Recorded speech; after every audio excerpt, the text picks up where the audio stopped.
And welcome back. Podcast number 2 of the week. It's JT Smellick. Thank you guys so much for tuning in. Happy to be hanging out with you guys. Got a more fun topic we're going to be getting into. Both these podcasts, when they're made for this week, there's no particular order. We have the one on the NBA in China that we'll be doing, and then we also will be doing this one that you're currently listening to, breaking down the Lions and what is going on with this officiating. They lost to the Packers, and people are pissed off at the refs. And I stuff like this doesn't really interest me. Maybe it's because I'm used to it. But I had a few people ask me, hey, can you make a podcast on this? And I was kind of excited. I always like when people want my thoughts on something. And so, yeah, I said, sure, I'll hop on it. And I'm not mad. I'll say it right now. I'm not mad at all. This isn't going to be a long podcast about me complaining and breaking it down. You guys watch the game. Especially if you live in Detroit, you watch the game. There were some very, very bad calls. And the Lions got screwed. Hands to the face twice on Flowers. Once was okay. Second time, no. There's no way. But it happened. And we have to live with it. But I'm confused on where people think that they should be outraged. You force 5 turnovers. I said the same thing in the Kansas City game. If you force 5 turnovers and you leave with 1 touchdown, why don't we look at the times you shot yourself in the foot? TJ Hawkinson drops a touchdown. The flea flicker that turns into just a field goal. There's many issues here on us not finishing drives. The Lions continue to be abysmal in the in red zone efficiency. They rank like 22nd or something, and that is it. This stat, red zone efficiency. People don't seem to understand what it is. Because you guys just think that all that matters are... If you go look at the New England Patriots and you base everything off of what they are, well, you're a fool. Because no team in the history of the NFL is the New England Patriots. No team plays in as easy a division as the New England Patriots. No team wins like New England. So stop. I'm going to tell you right now. Every statistic in football has some value. Every statistic can be skewed in some way. Dak Prescott, first couple of weeks in the season, MVP candidate. And the teams he played against had like 1 win total. Chill out. But when you throw the numbers up there, what was he this season? 3rd or 4th or 5th in passing yards? Well, it's a lot of garbage time because the team's behind so much, so they got to chuck the football. So every statistic has some value, and it's up to you to figure out where that statistic is valuable. And so with the refs screwing over the Lions multiple times, I think it's more interesting to go back and look at all the field goals the Lions have had against Kansas City and Green Bay, and say you flip one of those into a touchdown.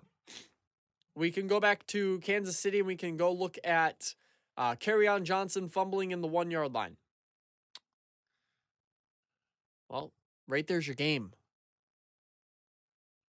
Or when you march down the field and scored too quickly on a bad Kansas City defense. Red zone efficiency is the most important thing in the NFL. Because this tells me, can you score touchdowns? Can you play on the... Anyone can go from 20 to 20. What about 20 or less? How do you play in that? Defense gets a little tighter. Routes get a little shorter. Everything gets a little more intense in the red zone. If you're selling for field goals, you're not calling the right plays. Carry on up the middle. Carry on up the middle. Ezekiel Elliott up the middle. Ezekiel Elliott up in the middle. Those are bad plays by Lions in Dallas. Get the blocking scheme going a little bit. Have the line move a little bit. For the Lions to be in 2 straight games if they had just scored one more touchdown, change a field goal to a touchdown, you're looking at such a great record right now. But that's how it works, is you can't just sit there and rely on field goals. Your red zone efficiency has a lot to do with your run game. Can you play smash mouth football? Can you get a little creative? Maybe run a sweep, a double reverse, a reverse. Do they know you're going to hand it to the quarterback? Or hand it to the running back, excuse me. Stuff like that is how you win. So don't go and complain about the referees and act like you didn't have a shot to win that game on your own because you were given multiple chances. TJ Hawkinson drops another one. There's 4 points left on the board. Again, I love him. Good tight end. Got to catch the ball in the red zone, man. The referees suck. I get it. They are poor. Don't put the game in their hands to decide it for you. Not a fan of it at all. I don't want more challenging from the coaches. I don't want any of that because I want the NFL refs to be better. Put another ref on the field for all I care. But what I really want is to watch an NFL team, instead of bitching and complaining like New Orleans does. And I love the Saints. You know I do. I hate Sean Payton. I love Drew Brees. I love some Drew Brees. Michael Thomas, Alvin Kamara, Mark Ingram when he was there.